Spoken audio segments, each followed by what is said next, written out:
Hi, everyone, and welcome to the lecture on ourselves, our perceptions, and the impact those have on communication. We're talking about us, specifically how the way we see ourselves and the way we see other people shapes every single communication interaction we have. The concepts we cover have a way of showing up everywhere once we know them. So, in our relationships, our workplace, and our own inner monologues. We're going to start with a question that sounds simple, but really it isn't. Who are we? Not in a philosophical crisis kind of way, though. That's fine too, but in a communication sense, because the self that we bring into a conversation matters. And the way we see ourselves influences what we say, how we say it, what we're willing to share, how we respond to conflict, how we handle feedback, and whether we see ourselves as someone who communicates well or someone who's just not good at that.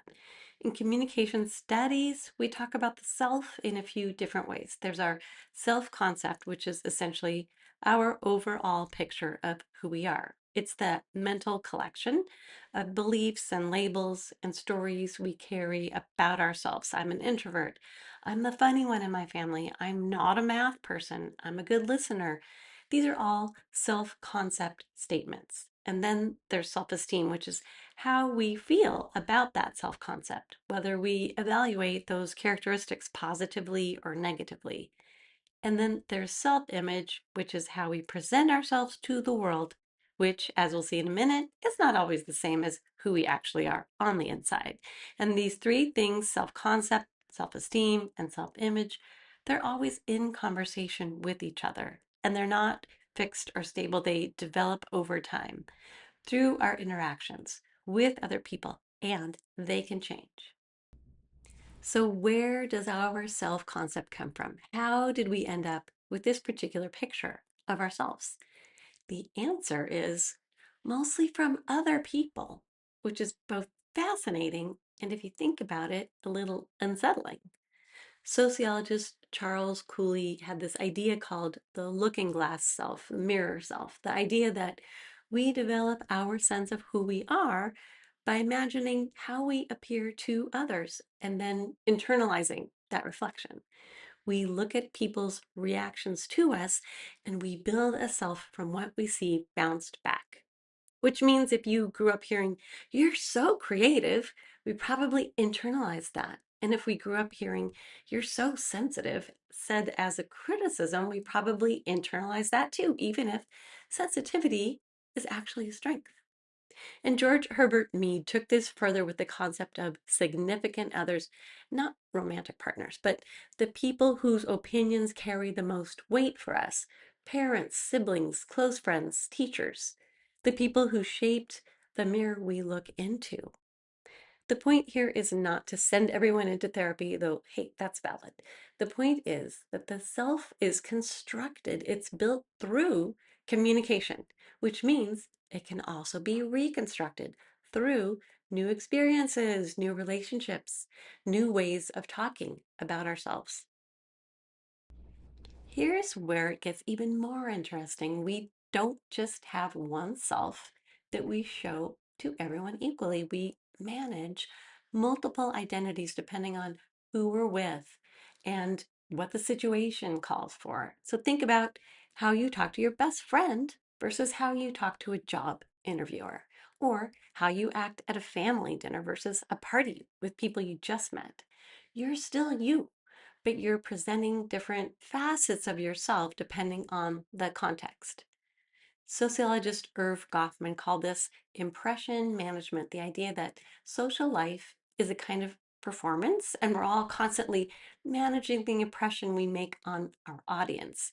He talked about front stage behavior, who we are when we're performing for an audience, and backstage behavior, who we are when the curtain's down and no one's watching. And this isn't manipulation or fakeness. It's a normal and necessary part of social life. The question is how conscious we are of it. Identity management gets complicated when the identities feel contradictory, when who we are at home and who we have to be at work feel like they're in conflict, for example, or when we belong to a group that's stigmatized in some contexts and we have to decide whether to disclose that to others or conceal it. And we also talk about the difference between the perceived self, who we actually are, and the presenting self, who we're trying to come across as. And the gap between those two can be a source of anxiety or it can be managed thoughtfully. Scholars Altman and Taylor gave us a useful image for understanding how relationships develop. An onion. It's not the most romantic metaphor, but it's really accurate. We don't open up to people all at once. We share in layers. Outer layers are broad and relatively shallow. Our opinions on movies, what we do for work, where we grew up. As trust builds, we move inward toward more personal, more vulnerable territory. Social penetration theory describes this as having two dimensions: breadth and depth. Breadth is how many topics we cover with someone. Depth is how far we go on any given topic. A new acquaintance gets breadth without much depth. Someone we trust gets both. And importantly, we can withdraw. If someone violates our trust, we pull back. The onion doesn't only peel open, it closes too. Leon Festinger proposed that we have a drive to evaluate our own opinions and abilities. And when objective measures aren't available, we do it by comparing ourselves to other people. This is social comparison theory. And once you know it, you will see it absolutely everywhere. Upward comparison means we compare ourselves to people we perceive as doing better, more successful, more attractive, further along. And this can be motivating or crushing depending on context. Downward comparison means we compare ourselves to people we perceive as doing worse. This can feel comforting or it can tip into something less flattering. Social media has turned social comparison theory into a full-time occupation for a lot of people. We are comparing constantly, usually to carefully curated highlight reels, which makes upward comparison almost the default setting. Understanding that this is a mechanism, not reality, is genuinely useful self-knowledge. So now let's shift from how we see ourselves to how we see other people, because this is where a lot of communication problems actually live. When we observe someone's behavior, we almost immediately try to explain it to ourselves. Why do they do that? What does that mean? And the explanations we come up with are called attributions. And here's the thing about attributions, we are often wrong, and we're wrong in pretty predictable ways. The most well-documented one is called the fundamental attribution error, and it goes like this. When other people do something negative, we tend to attribute it to their character. She's rude, he's irresponsible, they're flaky. We assume the behavior reflects who they are. But when we do something negative, we attribute it to the situation. I was running late because of traffic. I snapped at them because I'd had a terrible day. We give ourselves context that we don't extend to others. And this asymmetry shows up everywhere. The driver who cuts you off is a terrible person. The time you cut someone off, you were in a hurry. It was an emergency. Same behavior, completely different explanations. And there's also something called the self-serving bias, where we take credit for our successes. I worked hard, I earned that, but deflect blame for our failures. The test was unfair. My team didn't pull their weight. Again, it's not a personal flaw, it's a deeply human pattern. So knowing these tendencies exist doesn't make them disappear, but it does give us a fighting chance of catching ourselves in the act. So now we're getting to the heart of how we do this, perception. How do we actually take in information about the world and make sense of it? Perception is not a passive process. You're not a camera. You don't just record what's in front of you neutrally. You select, you organize, you interpret, and every one of those steps introduces the possibility of distortion. So selection, we can't pay attention to everything, so we filter. What we notice is shaped by our expectations, our past experiences, our emotional state, our needs in the moment. Two people in the same room will notice different things. Organization. Once we've selected what to pay attention to, we organize it. We group things together. We look for patterns. We put things into categories, and we lean heavily on schemas. These are mental frameworks we've built up over time that tell us what to expect in a given situation. Schemas are efficient. They also make us kind of lazy in predictable ways. Then interpretation. We assign meaning, and this is where culture, experience, values, and mood all pile in. The same behaviors, someone avoiding eye contact during conversation, could mean nervousness, dishonesty, cultural norms around deference, or simply distraction. So, which interpretation you land on says as much about you as it does about them. The key here is that perception is personal. Our version of events is not the version, it's a version filtered through everything we've ever experienced. And that's not a weakness, it's just how human cognition works. And the problem starts when we forget that. All right, so if perception is this filtered, subjective, error prone process, what do we do about it? One of the most useful tools we have is called perception checking. It's a three-step process for testing your interpretation before you act on it, because acting on a wrong interpretation is how a lot of misunderstandings escalate into actual conflicts. So here's how it works. Step one, describe the behavior you observed. Not what you think it meant, just what you actually saw or heard, as neutrally as possible. When you didn't respond to my message for 3 days is a description of behavior. Step two, offer two possible interpretations, and this is important. Two, not one.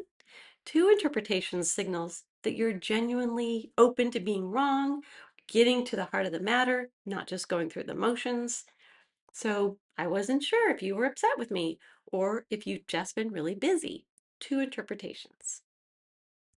Step three, ask for clarification. Which is it, or is something else going on? That's it. Sounds simple, and it is, but it takes discipline to do it in the moment, especially when you've already emotionally activated. There's a Batman and Robin example in our reading that's a good one, using these two characters to illustrate what this looks like in practice. And the point is that we don't lead with our conclusion, we check before we assume. Emotional intelligence, often called EQ, refers to our ability to recognize and understand and manage emotions, both our own and other people's. Daniel Goleman popularized the concept, and it maps directly onto communication competence. The components that matter most for communication are self-awareness, knowing what you're feeling, how it's affecting your behavior; empathy, accurately reading what others are feeling; and regulation, the ability to manage your emotional responses rather than just reacting. So, someone with high EQ doesn't suppress emotion, they work with it. And that makes them considerably easier to be in conversation with. Now, let's cover something that I think is genuinely important and doesn't always get enough attention in intro to communication courses: intersectionality.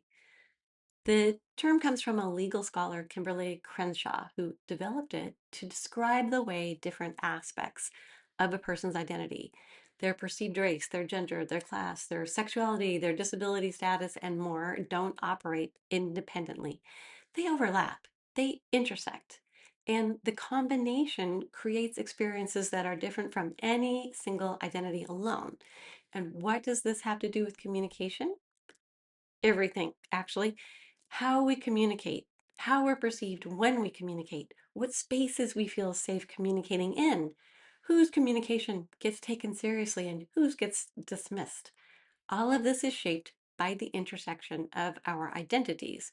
For example, a Black woman navigating a professional environment is not just experiencing what Black people experience plus what women experience. She's navigating something distinct, something that emerges from that specific combination of identities in that specific context. For our purposes in this course, intersectionality is a reminder that perception is not just individual, it's also structural. The lenses we use to see each other are not neutral. They've been shaped by history, culture, and power. As communicators, one of the most important things we can develop is the awareness to notice when our perceptions of others might be shaped by assumptions we've absorbed from the world around us, and to hold those perceptions more lightly.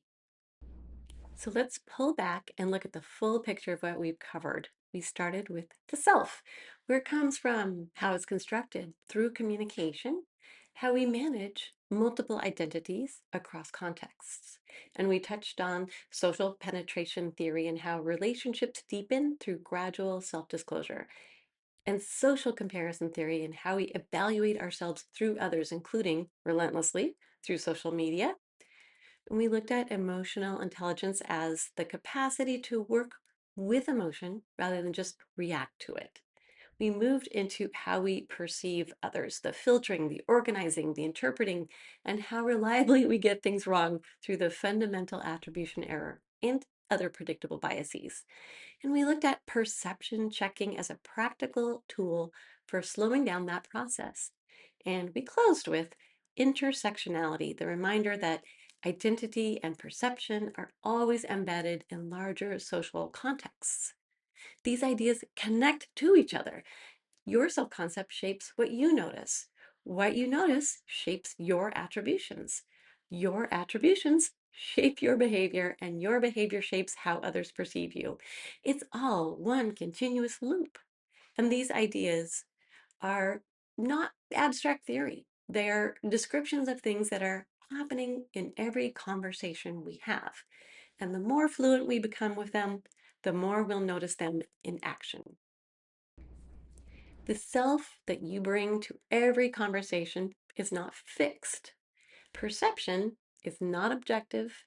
And both of these facts are actually good news because it means there's always room to get better at this. Thanks for watching, and go be a more self aware human being. Have a great day.